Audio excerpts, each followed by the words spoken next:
Good afternoon, everyone. Good afternoon, everyone. I hope you're enjoying the day so far. Hope you're finding it to be both informative and educational. What we would like to do this afternoon is we'd like to move into this panel discussion. I want to introduce the panelists in a brief moment. I'm going to save some time, probably towards the end of the panel discussion and their remarks, for you guys to ask some questions. If you want to ask some questions, please stand up and we'll bring a mic over for you so you can ask questions of the panel. My name is Troy Brown.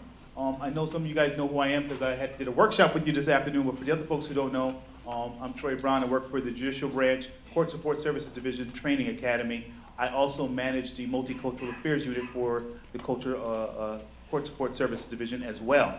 I will be your moderator today. I'll be asking a series of questions to the panelists for you to hear their remarks and thoughts and ideas about implicit bias. I want to start by doing a brief overview or introduction of each individual. I'm going to start with the gentleman all the way to my far right. His name is William Howe. William Howe is the founder of the New England Conference on Multicultural Education and past president of the National Association for Multicultural Education. Dr. Howe retired from the Connecticut State Department of Education, where he served as a program manager for culturally responsive education, multicultural education, bullying and harassment, gender equity and civil rights. He's also the former chair of the Connecticut Asian Pacific American Affairs Commission. Welcome, Mr. Howe.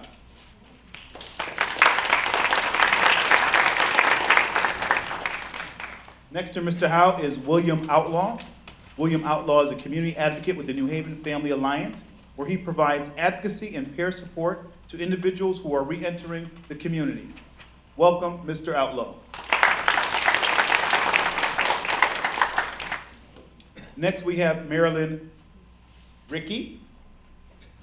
Marilyn serves on the NAMBY Board of Directors. Welcome, Marilyn.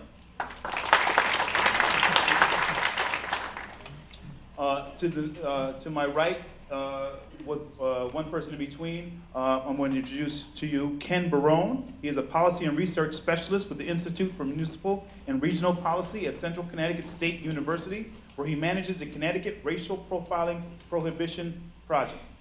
Welcome, Ken. And last but not least, Lara Hersovich is the Deputy Director for the Connecticut Juvenile Justice Alliance, where she has led its efforts to address racial and ethnic disparities and reduce school-based arrest. Welcome, Lara. And so I'm going to sit down, so it's going to be hard to see me, but you'll hear my voice.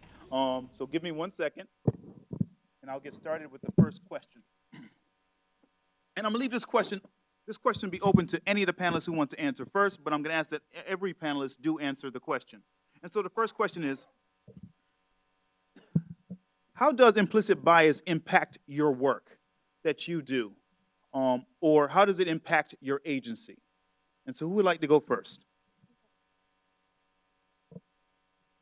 You have to pass the microphone through me anyway, so I may as well just let it pause here.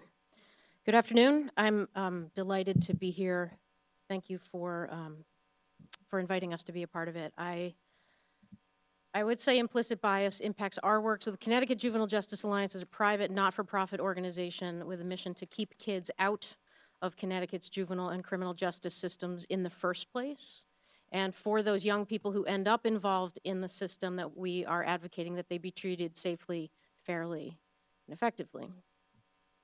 And so it won't surprise anyone here that implicit bias I think it's safe to say, is leading too many young people of color to be involved with the system in the first place. So just a brief overview, Connecticut's population is about 12% Black, 15% Hispanic. So bring them together, it's a third, a little bit under a third. No, a quarter, 70% white.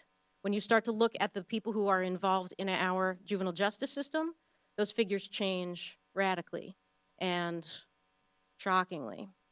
If we talk first just about referrals to court in the first place, so the entry point, those of us who work in the juvenile justice system talk about decision points.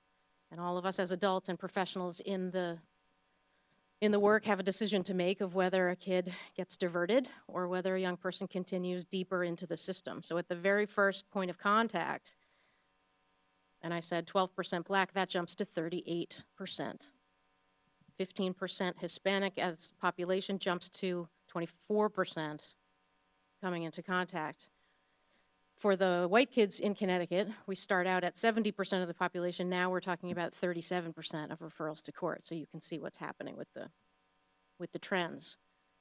Going all the way into the deep end of the system and kids who are committed to the Department of Children and Families, it changes even more radically. So the deeper you go into the juvenile justice system in Connecticut, the darker the complexion of our young people's skin.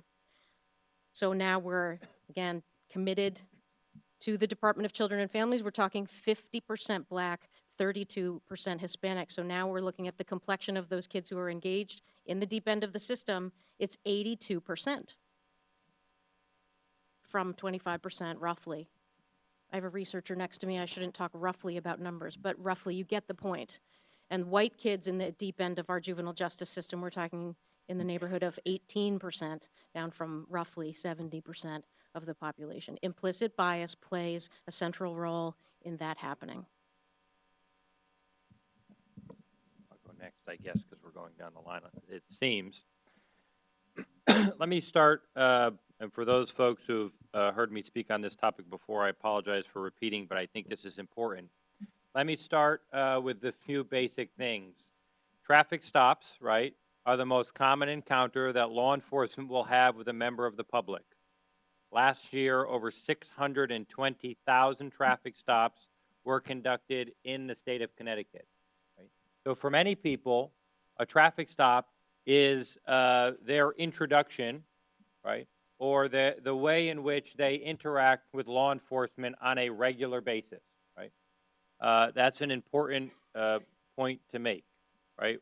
We learned today already, right, that all humans, even well-intentioned people, are impacted by implicit bias, and that's no different for the law enforcement profession, okay? We recently came out with a report in April which looked at, for the first time in many years, traffic stops that were conducted throughout the state of Connecticut in 102 police departments. Okay? And what we found is that Black drivers are 2, 3, or 4 times more likely, depending on the community that they drive through or live in, to be stopped by law enforcement. Hispanic drivers, same trend, right? Searches, Black drivers and Hispanic drivers are 2 to 3 times more likely to be searched by law enforcement, and they are less likely to have illegal contraband found on them as a result of the search. Okay. That being said, what we've also noticed is that it seems as though the bar is set a lot lower for stopping a minority driver in the state of Connecticut. When you look at all the information and you take a 30,000-foot look and you try and understand what are the reasons for drivers being stopped, what you find is that minority drivers are much more likely to be stopped for things that typically fall in what we might refer to as the pretext category, right? Having a taillight out, having some sort of a display of license plate violation, right? I'm forgetting the third one off the top of my head, but there's usually 3, a window tint violation. Those are usually the 3 categories that we look at and that we consider to be pretextual reasons for stopping a motor vehicle. And what we find is that minority drivers are much more likely to be stopped for those reasons, whereas white drivers are much more likely to be stopped for cell phone violations, for going through stop signs, for going through traffic lights, right? Things that could be considered to be much more harmful. Now, that being said, a lot of the comments that we get back are, well, maybe people's driving behavior is different, okay? Here's what we know, right? We know that people at a lower socioeconomic status, right, might be more likely to not have the ability to pay to re-register their car, right? They might have difficulty paying to re-register their insurance, right? I mean, those are things that people that are financially struggling sometimes do struggle with, right? They might not have the $60 or $70 to pay to have their license renewed, so they might drive around for a period of time without a license, right? We also know that in Connecticut and around the country, people of color are more likely to be of a lower socioeconomic status, right? The problem is, right, that although in some cases that is true, right, there are some individual, right, the fact, right, A plus B equals C, right, A being people of color are disproportionately represented among lower income status in this country, B being that people that have lower economic status are more likely to not be able to afford, right, some of the things that you need to pay for when driving a motor vehicle. So if you put those together, it creates a fact, but it also creates a bias because what we're not seeing today is we're not seeing, at least I'm proud to say in the state of Connecticut, we're not seeing really too many officers out there blatantly stopping people for their race or ethnicity, right?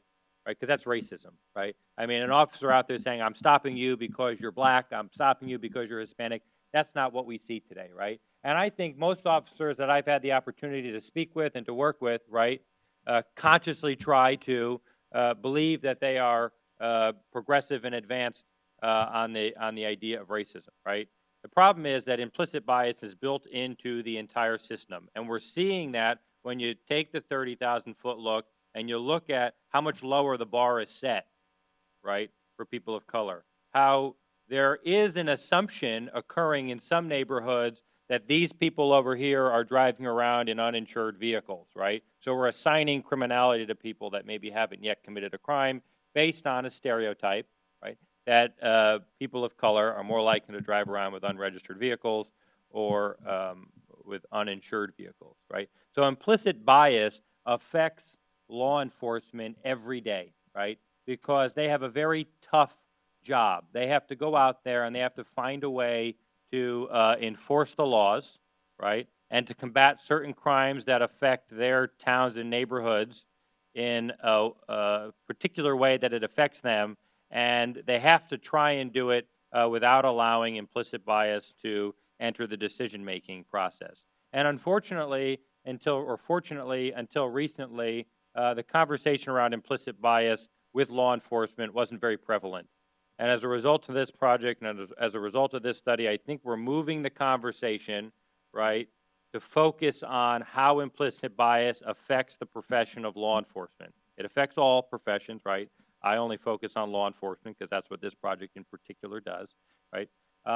And hopefully, as a result of collecting this information and reporting this information and understanding what it's telling us and understanding the communities that are being impacted in the way that they're being impacted in, hopefully, right, over the course of time, we'll start to see some change, right? Because people will become more conscious of, right, law enforcement will become more conscious of the way in which they go about implementing the law. The last point I'll make is that, because I think it's an important point to make, right, there is no evidence and there are no studies and there is no good information out there that tells us that people of different racial or ethnic groups or different genders violate motor vehicle laws at a different rate. Okay. That being said, the fact still remains that black and Hispanic drivers are stopped disproportionately when they're measured against any number of ways that we try to slice and dice it. So I'll stop there. I'm glad you said that because I actually wanted to follow up and ask for you to finish one of the thoughts that you had made was do blacks and Latinos drive differently than white? And apparently they do not based upon that last statement. I'm going to turn it over to Marilyn. So I represent the National Alliance on Mental Illness, and I'm a volunteer. So my agency is a little different, and I'm now president of the National Alliance on Mental Illness since July. I've been an affiliate president. We have affiliate state and national organization, and the state of Connecticut president in the past. Mental illness is very much an issue of stigma and bias. There's a lot of people, and maybe some in this room, who would not sit up here and say, I have a family member with schizophrenia. I have a son with schizophrenia. And there is so much bias and stigma around saying that it affects everything our organization does. We have lots of free classes. And yet when we offer our family-to-family class, which makes such a difference, I mean, it did with my family, and I see it with other families, we find very few people of other minorities in the class. There might be one or two in every class, but there's not a lot. And so one of the biases we fight is we have things that can help make a difference in the life of people who are struggling with mental illness, because it's a chronic illness. Your child often gets it at between 17 and 25. They usually been going along swimmingly in their life, the top of their class, this and that. Suddenly they get this illness that, as one psychiatrist said to me, your son's very unlucky.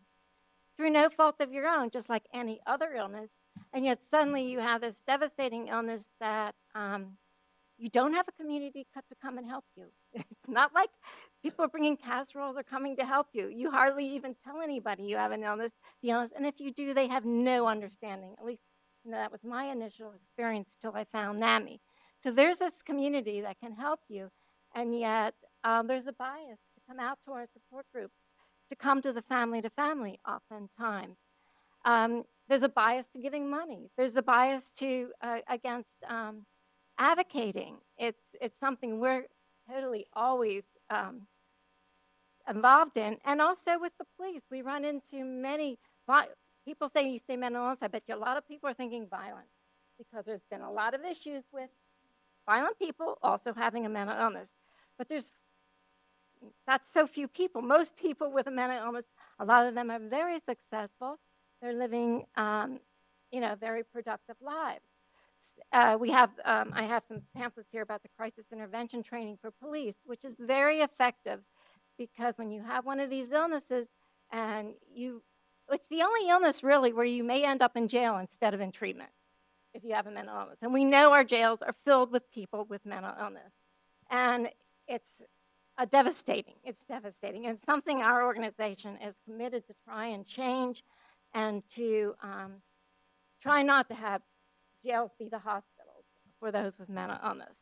So we have a lot of work in our organization fighting the bias and stigma of this illness, and I'm very happy that I have a chance to talk about it with you, because it's very, very real and heartbreaking for families who have someone who becomes mentally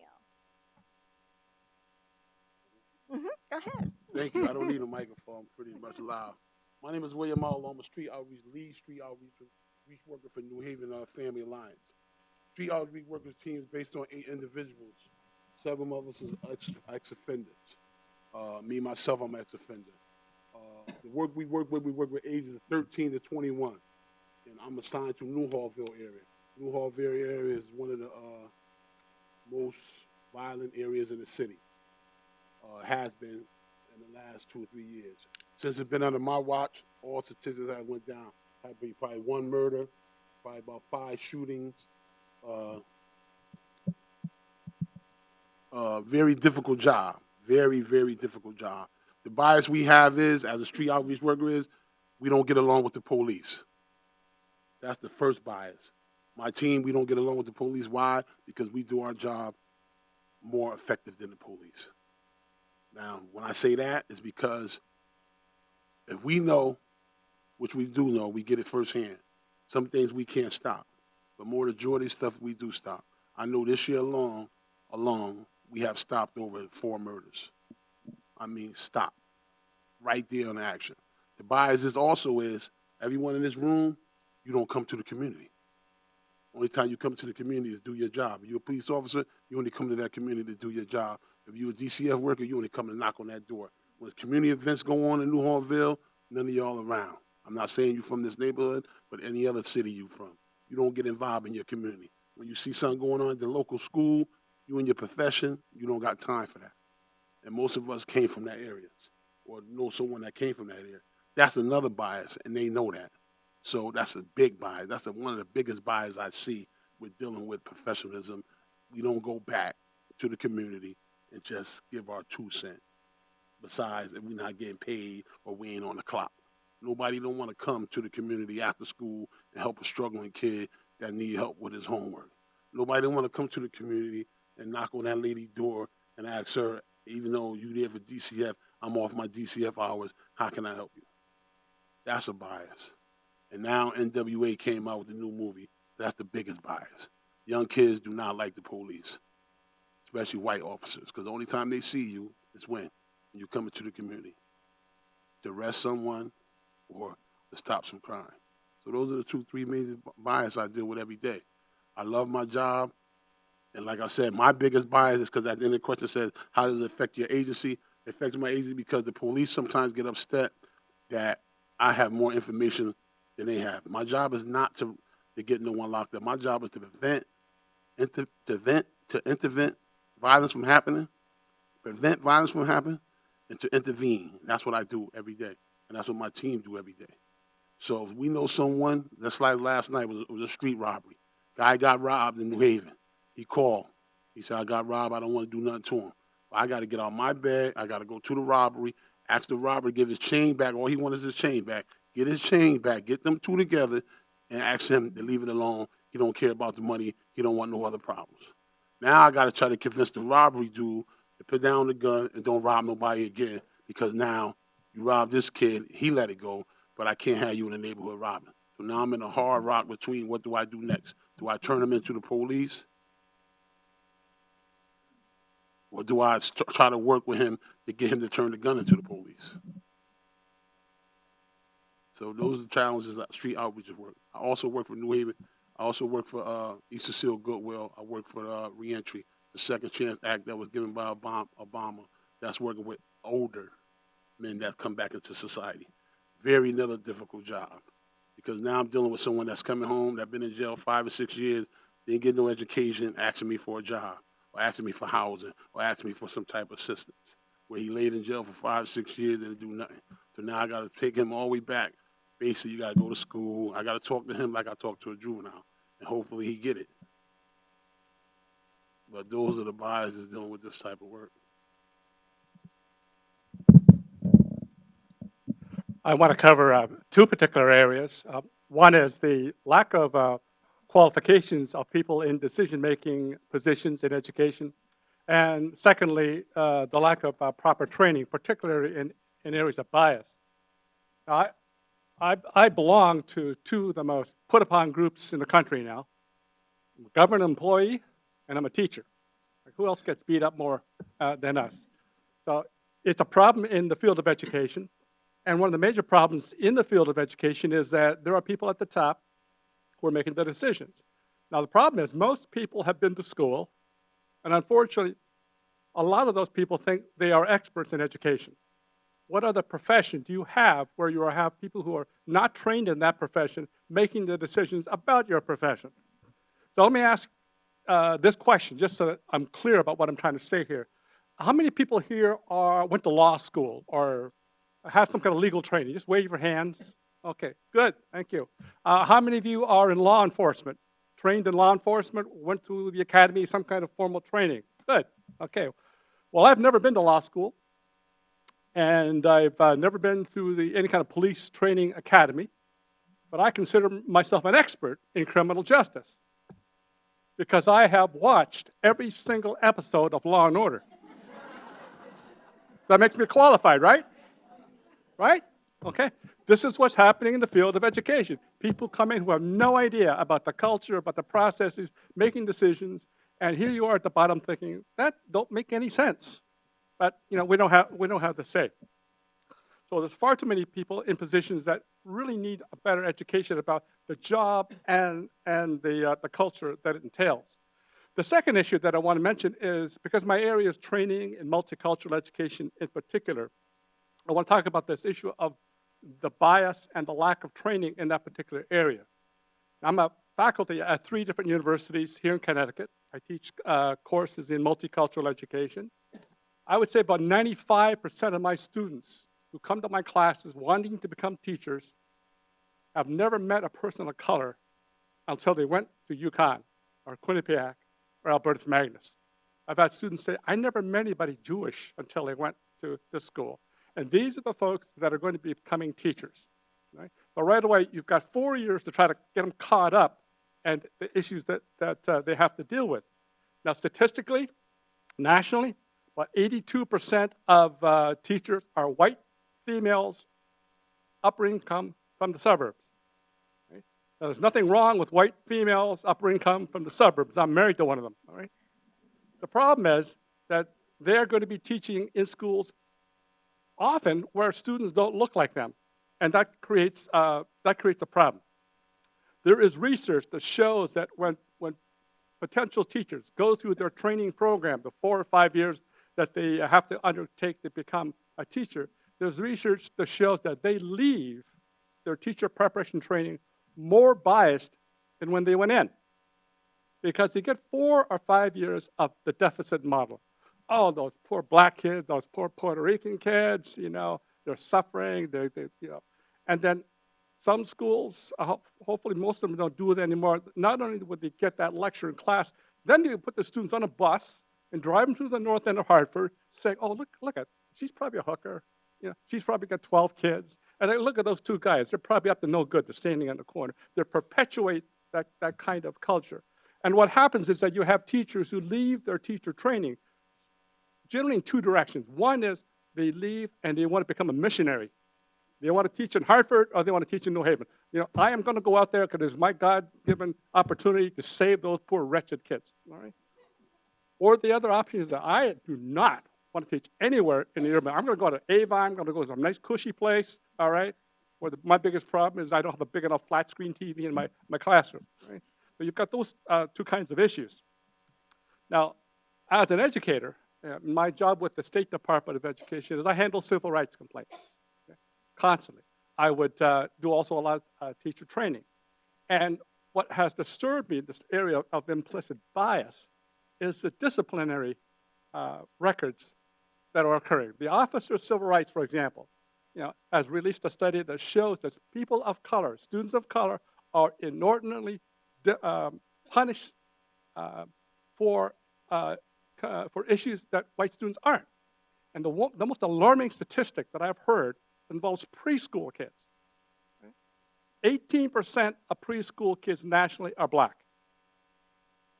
48% of them have received more than 1 out-of-school suspension. Now, what's a preschooler, about 3, 4 years old? How bad does that kid have to be that you've got to expel him twice? All right? So those are the kinds of issues that we deal with. The last thing I want to say is that in my 40 years as an educator now, trained thousands and thousands of people, and most people get it once they get the proper training. Most people get it once they get the proper training. The 2 most common comments I get when I do a workshop is, why aren't the managers here? Why aren't the supervisors here? We get it. We're the choir. Well, how about the people who make the decisions? Why aren't they here? Now, I used to be a certified trainer in management skills for a nationally recognized management training company, and they used to train Fortune 500 companies. And the company that I worked for, they had a policy that if you wanted them to come in to train your executives in your Fortune 500 company, in the very first class, one of the participants has to be the CEO. If he or she won't agree to it, they won't take on the training. And that says a lot, okay, when that occurs. The last thing is that of all the people that I've worked with, people realize, this isn't that difficult once you understand what this is all about. The presentation this morning I thought was phenomenal. I've been in this business 40 years, when you think you know it all, wow, you really brought across some good stuff, and it's just very validating. The most common complaint that I hear from teachers, administrators, curriculum folks, is that they get the concept of culturally responsive education, cultural competence, multicultural education. Their biggest problem is that they really don't know much about other people that are different from them. Too many of us in Connecticut, one of the most segregated states in the Union, right, grow up only knowing people who look like us and not having any experience with people who are different. So this is ripe for a business culture, a school culture, is ripe for areas of bias because we don't have the opportunities to learn and to mix. Thank you, Dr. Howe. There's a couple questions I'd like to ask, and I'm going to try and, I think I have a couple questions for, actually I have a question for each one of you guys that I'd like to hear your response to. I'm I'm going to come back to Dr. Howe because he just said something that made me think of another question as well. I do want to remind the panel and everyone in the audience that we are talking about implicit bias. And so often we can confuse implicit bias in that conversation with explicit biases. And so I want us to try to stay as much as possible focused on implicit biases, the things that is unconscious, the things that we are unaware of, as opposed to the explicit biases that we see every single day.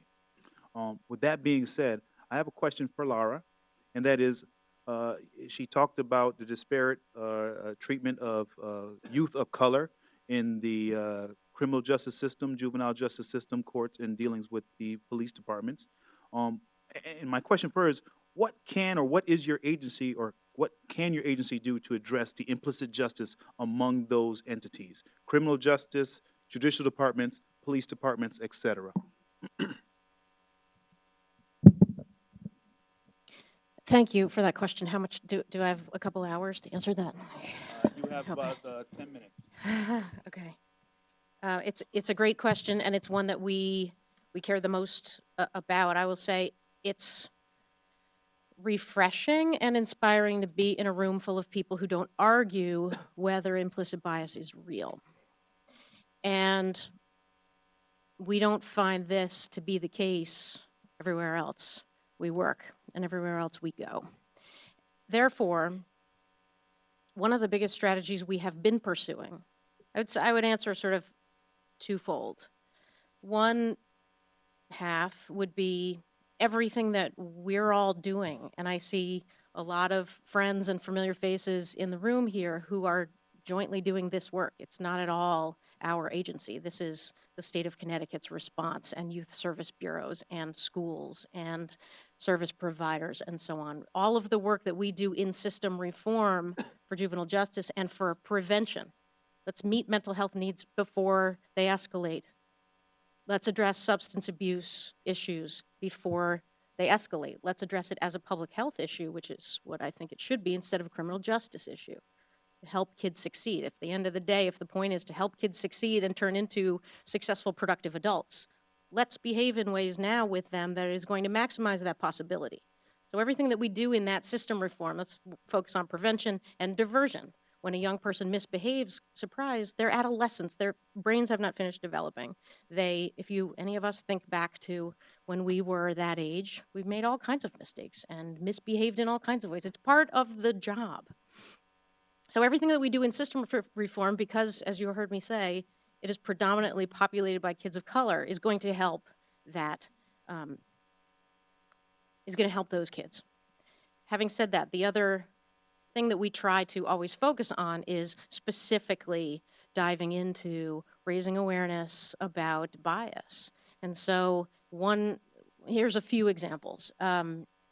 We just recently completed about a 2-year-long series of forums called The Color of Justice, which was designed specifically to raise awareness and inspire action related to our kids of color in the juvenile justice system.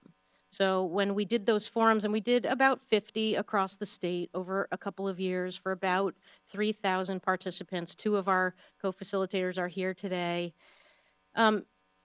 Folks of color who turned out weren't surprised to learn that this is an issue that's affecting our kids. White attendees were surprised to learn that a Kenyan diplomat in a town that can remain nameless, when she moved from Africa to that town and wanted to become part of a faith community, the person who greeted her said, "Oh, I'm so glad that you're here. We need a cleaning lady." White Connecticut was surprised to learn those kinds of things. And so strategies for how do we move forward, we hate to think that raising awareness and helping people understand that this is real should have to be a strategy, but it still has to be a strategy. So we are further than we were, and we still have, as is it Robert Frost said, miles to go before we sleep. There is patrol officer training that is offered through the Juvenile Justice Advisory Committee, which is our state advisory group, run out of the Office of Policy and Management. If you want to learn more about the work that they're doing, we work very closely in partnership with them. You can go to ctjuststart.org. Color of Justice is our website, ctjja.org. censorforchildren.org/colorofjustice. That initiative uses a documentary that was produced by Connecticut Public Television by the same name.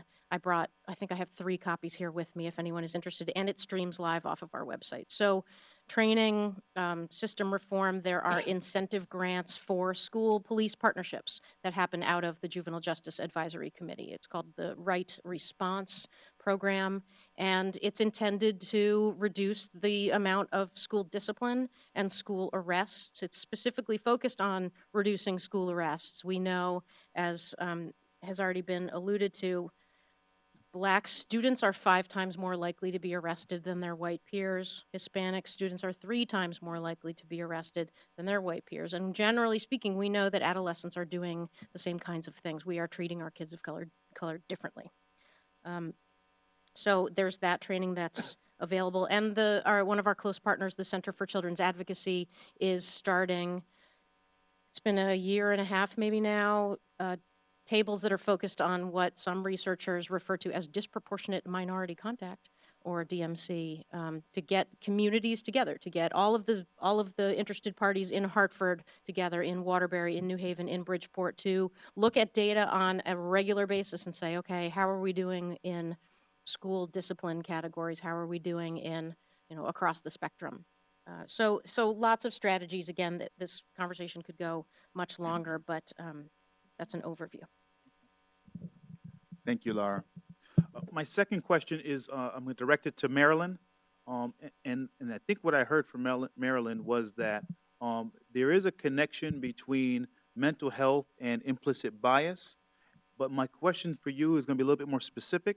Can you tell us about the connection between race and ethnicity, mental health illness, and implicit bias? Well, mental illness strikes everybody in sort of the same proportion. So it doesn't matter. It just strikes everyone. And I think that certainly you already have the issue with the police if you're not white. Now you compound it with having a mental illness. I think there's even a more chance that you will end up in the justice system. But I have to tell you, all the white kids I know with schizophrenia, they've been through the justice system too, at least once. So it just compounds it. And the other issue, as I said, is for people sometimes in different cultural communities, they don't want to say they have a mental illness, but that happens in the white community too. They will say, I don't want anything to come to my house that says mental illness on it. I don't want to talk about it. And it's really no other illness that kind of has that kind of impact. So I don't know how much is this implicit or explicit, but I kind of get the feeling that if you said to somebody, oh, would you treat somebody different because their child has schizophrenia, they'd probably say no. But in reality, yes, they do. So they do look at you in a different way. They may, until you're willing to try and fight that stigma, and more people have to be willing to fight it. And we don't have enough people willing to do that yet. I don't know if I answered you. I think you did. I will say that I'm familiar with how mental illnesses have impacts against communities of color. Briefly, Dr. Howe and I were mentioning how Asians may feel about mental health illnesses and services that they may need. I know that West Indians may have the same issue about mental health illnesses. It's a very negative view. And so even though they want their loved ones to get the help that they need, they may not even know it, and unconsciously they may not be okay with having those folks admit to having some type of mental health illness, would be my guess. Thank you, Marilyn. I want to move on to asking a question of Mr. Outlaw, if you next, and that is, in your response earlier, you was referring that the police, they have this bias towards coming into the community. And a lot of professionals may have a bias towards coming into the community. And so they only come into those communities when they absolutely have to, and so on and so forth. That specifically sounds more of an explicit bias. Can you tell me how there might be an implicit bias, something unconscious that may impact how they deal with your community? Something that they may not be willing to say or know exists that may have an impact with your community? Basically, like Marilyn just said, the mental health capacity about it. A lot of kids suffer from ADD, bipolar, and what they do, they self-medicate. That's when they start smoking dust and start going to drugs, other drugs. People think that's because they don't understand that they suffer from these issues. But one thing they know, they need something to calm them down and make them feel good. So what they do is they self-medicate. That's why you got a lot of the Molly's is up now. A lot of kids are doing dust, K2. Them drugs are making them feel good. I mean, where they should be getting the medical attention that they really need, getting proper diagnosed. But because of lack of education and the biases they have of trusting people from coming in and really diagnosing them, they go to self-medicate. And that's why, drugs activity be high in the community because illegal drugs come into the community and being bought at a rapid pace because they don't understand that you can go to the pharmacy and get the same type of medication that won't have you freaking out and having you have to be restrained and do all that if you get the proper diagnosis. All right. Thank you very much. Let me just ask a quick follow-up to that as well. And I'm going to try and stick on that implicit piece a little bit. I just want to hear your opinion. I'd like the audience to hear it as well. Do you think that the professionals that come into your community, not knowing it, may have a fear of interacting with the people in your community? Almost definitely. I mean, you see it all the time. People, officers come in the community, get aggressive with an individual. One officer come, he can't restrain him. He calls his buddy, he can't restrain him, and then here comes the taser. They pull the taser out. They only pull the taser out when they can't restrain you. And they try to figure out how can this guy weighing 150 handle 2 officers. He probably dusted up. He probably on something that they ain't even aware of. But do they have the proper training? I don't think so. Some of them don't want the proper training. I know majority of the police that's on New Haven Police Department, they come from out of town. So culturally wise, they don't get it and they don't want to get it. And the police department is not enforcing multicultural understanding that one, like I said earlier, one is self-medicated. So, and you coming in there with a aggressive attitude, dealing with somebody that's self-medicated and he already have bias against you because you got a uniform on. And let me just stress this. One thing about New Haven, we don't have a problem in New Haven where police is shooting individuals or you don't turn on the news and see that. We have a problem. Our problem in New Haven, we have a poverty, lack of education, and black on black violence. Those are the problems we have in New Haven. Poverty, lack of education, and black on black. But now, since, worldwide, everybody's piggybacking off the cops, F the cops, because a few shootings happen in other states. Now everybody piggybacking on it, being copycatted. But we don't have that problem here in New Haven. I want to say in general, we don't have that problem in Connecticut. We might have a few bad officers that rough people up and beat them up, but we don't have, we haven't had a cop just actually gun a person down. Okay. Thank you very much. I'd like to turn this next question over to Dr. Howe. Dr. Howe, how are educators implementing, designing, or even thinking about delivering education in a culturally competent manner?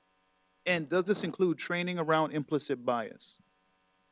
I think part of the difficulty is that the regulations we have around, and in statute it's called intergroup relations, and that concept was formulated in the 60s during the Civil Rights Movement, and it hasn't changed much. Over the years, I've worked with several groups, including the African American Affairs Commission, to try to require that teachers have a course in multicultural education or cultural competence. The problem is that the guidelines around that vary, and the amount of time that's spent on it varies. So in some schools, you'll take a course that lasts an entire year. Others, it's a 1-credit course. Others, they infuse it because they discuss it during one class period. And that's what I call, if you bend down to tie your shoe, you miss the whole piece about culturally responsive education. So there are no determined guidelines as to how much time is required. The other issue is the content, because people teach courses in this area in a variety of different ways. And my most frustrating example is when I got asked to go to speak to someone's class. They're running a course on culturally responsive education, multicultural education, and I'm invited as an Asian American to speak to their class. And I always ask, well, what does the rest of your course look like?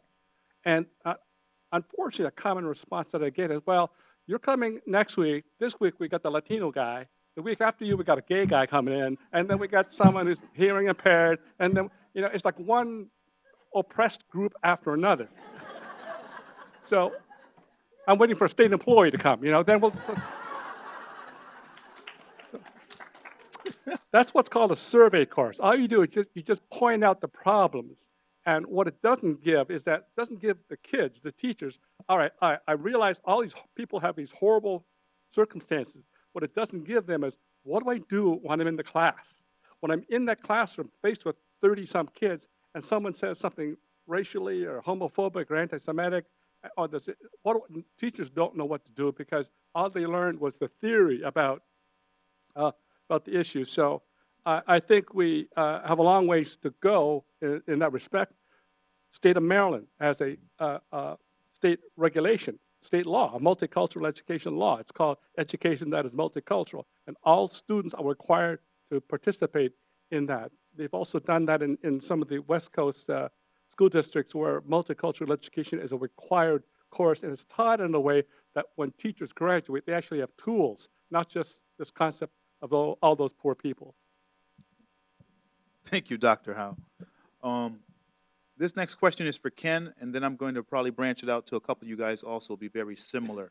And so, Ken, what strategies, because you're doing the Prohibition Project, what strategies could be implemented to mitigate the effects of implicit bias in law enforcement with respect to racial profiling or police stops? And give some examples as opposed to talking very general about it. So I think I'm happy to say that the state of Connecticut has moved the needle on this topic a little bit. Okay, prior to the state going back and rewriting its racial profiling law a few years ago, right? We were having this conversation, but we were having it in a different way, right? It was all anecdotal. I feel like this, I had this experience, this cop, right? And then law enforcement kind of, right, naturally, right, got a little defensive. And the conversation back might have been, well, but you weren't looking at it like this or like that, right? And we weren't getting anywhere. We were kind of spinning our wheels, right? And, I think as a result of trying to move the conversation towards something that is supported by good information, right? We've changed the narrative. Here we are 3 years later, and we're no longer having a conversation that's anecdotal, right? We're taking information and we're saying, this is what we're seeing, right? These are the people being stopped. These are the reasons for their stops. These are where they're being stopped, right? We can't explain it, right? We try and create all these hypotheses to explain, well, it could be this or that, the other thing. At the end of the day, we haven't been capable of ruling out race or ethnicity, right? To say, well, we know that that isn't a factor, right? And I think we've gotten to a point now where everybody's come to the table and said, okay, I think this is something that's an issue and that we need to look at. Now, that being said, what have we done to address it? Well, I think I do give law enforcement a lot of credit in the state of Connecticut because as a result of this law and as a result of some of the work we've done, many police departments have now mandated fair and impartial policing training for all their officers. It's a start. Right? It's not going to solve the issues, but it's a good start. Fair and impartial policing is a program developed by the Department of Justice that particularly works with law enforcement to give them strategies. It has the more general conversation on implicit bias, and then it tries to give them strategies to not allow implicit bias to impact their everyday work, right? Because again, they're humans. And I think the one piece of the conversation that for me always seems to be missing is around the war on drugs, right? A lot of the concept of racial profiling, right, is a lot of what we're seeing today with regards to traffic stops and racial profiling is a direct result of the war on drugs, right? Traffic stops being a tool or a strategy that law enforcement use to combat the war on drugs. And, unfortunately, what we're finding, right, is that minority drivers are searched a lot more, right? Yet we're not finding the drugs in their car, right? So we're not having the success that we're having.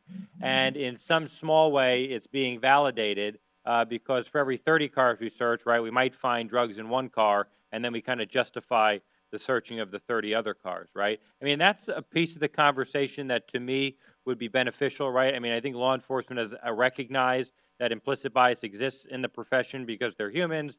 I think that they've recognized the need for some training, but I think we still have ignored the elephant in the room, and that is the failed war on drugs, and the tools that law enforcement are using today are the same as they were using 30 years ago, and they're not really, in my opinion, having the same amount of success as maybe they should be.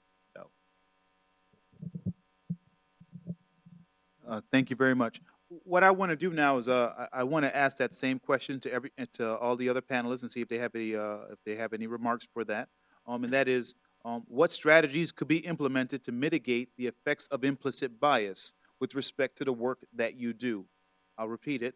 What strategies could be implemented to mitigate the effects of implicit bias with the work that you do? And I'm going to start with Lara first.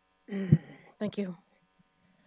One of the really key learnings that we found through our work with the Color of Justice, and those forums were really inviting community members, community leaders, juvenile justice professionals, law enforcement, parents, youth, anyone who wanted to show up, sometimes during the day, specifically for court officials, sometimes in the evening with parents and youth, was to engage in an active, facilitated dialogue about racism and implicit bias. And when we put this offer out to this various communities in Connecticut, we really didn't know if anybody would show up. We didn't know if people were ready to have diverse audiences and have these kinds of conversations. This is implicit bias is not an easy thing for us to talk about. And so a basic strategy that we found that worked really well was giving ourselves permission to admit that we're human. So not to make too obvious a point, but that was at the heart of the success of the Color of Justice forums, was to help everyone understand that to be human is to carry implicit bias. We can't help it. It's how we're wired.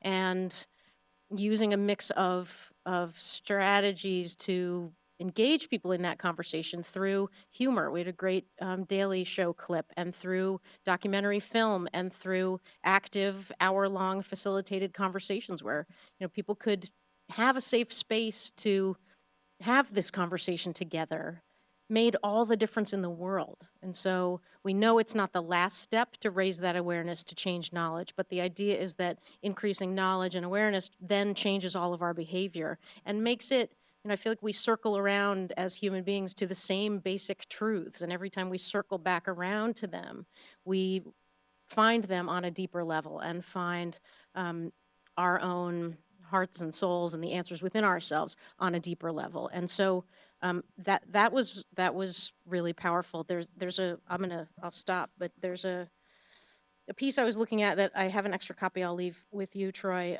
Common Racist Attitudes and Behaviors, that I was looking at knowing that I was coming here this afternoon. And what it says is one of the historical repeated failures of some of us in social justice movements has been the short-term inconsistent commitment. So part of what we hear sometimes is we took care of that in the 60s. Like we took care of, right? But racism doesn't allow such a respite. You have to drag racism into your consciousness, and here it's pointing specifically to white folk. Drag racism into your consciousness intentionally, for unlike your sisters and brothers of color, the most present daily manifestation of your white privilege is the possibility of forgetting about racism, and that we cannot. So reminding us in workplaces, in communities of faith, in families, and allowing ourselves to be vulnerable enough to admit that we all carry it, and reflective and courageous enough to ask ourselves what we can then do about it, and is this impacting my behavior, and how can I change that, is, I think, the core of the strategy for us. Thank you, Lara. Do Marilyn, Ricky, William Outlaw, or William Howe, would you guys like to respond to that question? Okay, Dr. Howe, please. I would like to. The question is, how do we mitigate implicit bias in a work setting or an institution?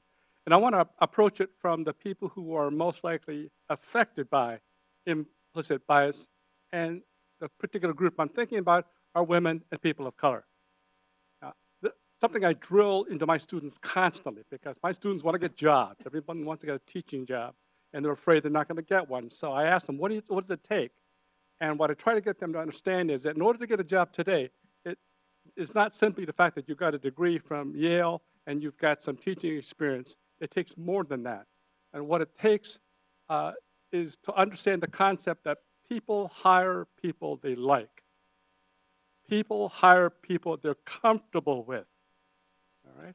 So that right away, that's a problem in a white, male, Protestant-dominated work culture. If you don't fit that format, you've got a problem. So for women and for people of color, they have to overcome the fact that they may be entering into a culture where they don't have a lot of experience with them. So therefore, they have to stand out. And one of them is and I teach the 7 critical social skills that students need in order to survive. So you may have a degree, but 1,000 people have a degree. You may have the experience, 1,000 people have the experience. What's going to make or break the difference about whether you get hired or not and whether you do well in an organization is whether people feel comfortable with you. And for people in positions of hiring who are not comfortable with women or people of color and don't even know it, it is up to us to help them become comfortable with us. And it's what I call a lifelong burden. Why should I always have to make other people feel comfortable with me? Right? And here's an example. How many of you ladies, let me ask the ladies, how many of you have ever walked into a room and realized, whoa, you're the only woman in the room? And 400 men all turn and look at you. How does that make you feel? Okay? People of color, how many times have you walked into a room, a conference room, and realized, wait a minute, I'm the only person of color here. All right? So this happens to me 1,000 times. All right? So what happens? You walk into a room, you walk into a ballroom, you're walking up to a group of people that are talking, and suddenly you walk into the midst. And because they're not used to someone who looks like me, and they don't realize the bias they have, they become uncomfortable. They're not quite sure why they're uncomfortable, but they're uncomfortable. So at least me in a bind, I can just tiptoe away, right? Or I can force myself into the group to make them feel comfortable with me. Women and people of color, we've got to teach our kids. You've got to learn how to make people feel comfortable with you. So you've got to ingratiate yourself into that group. I have a problem because I still got people that, when they look at me, they think, does he speak English? And I wish I could do the accent of Scotty from Star Trek, you know, that Scottish. I wish someone would teach me how to do that. It would really freak people out. Hi, how are you? My name is Bill. I speak English. How are you doing? Hi, how are you? Okay? We've got to teach the social skills, because once they go, oh, thank God he speaks English. Nice guy. He's going to start talking about the Yankees any minute now. And I like this person, right? But that's something I have to do, and I don't like having to do it. Why do I always have to make you feel comfortable with me? And sometimes I'm just too tired. I don't still give a rat's butt. And I'll walk into that group, and I'll just stand there. I make them sweat. Now, people of color, we know when people aren't comfortable with us, right? We can tell. All right? So I'll just stand there and make them sweat. And what happens? People say the stupidest thing. I had one person who just, he was so uncomfortable, he just blurted out, I love Chinese food. I kind of like Italian or something like that. And another person, I swear to God, he said, we were just on vacation in North Dakota, and we stopped in a small town. We were really hungry, and we finally found this little Chinese restaurant. Really good food, really nice people, just a terrific atmosphere. Do you know that? Oh, yes. And not only do we all look alike, all right, we're all related, right? We have a newsletter called all over the country. I know everybody who wants it. Panda Express, So my answer to that, how to mitigate it, is that we have a burden of having to make people feel comfortable. Please, those of you who have kids who are going out for job interviews, don't think that all you have to do is slap down their degree. That's it. No, they've got to sell themselves, particularly with people just not used to seeing someone like this. Thank you, Dr. Harrell. I've been given a cue that I have no more time left.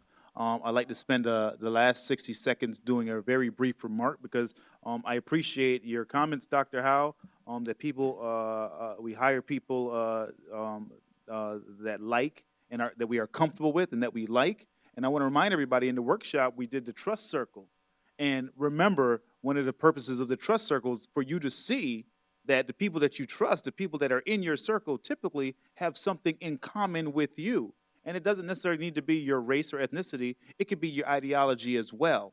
And so it can be difficult for us to get into or break into fields if we don't fit into the people who have a trust circle that has a certain look to it already. So please keep that in mind. I'd like to take this moment and thank Dr. William Howe, William Outlaw, Ken Barone, Marilyn Rickey, and Lara Hersovich for coming out and being on our panel this afternoon.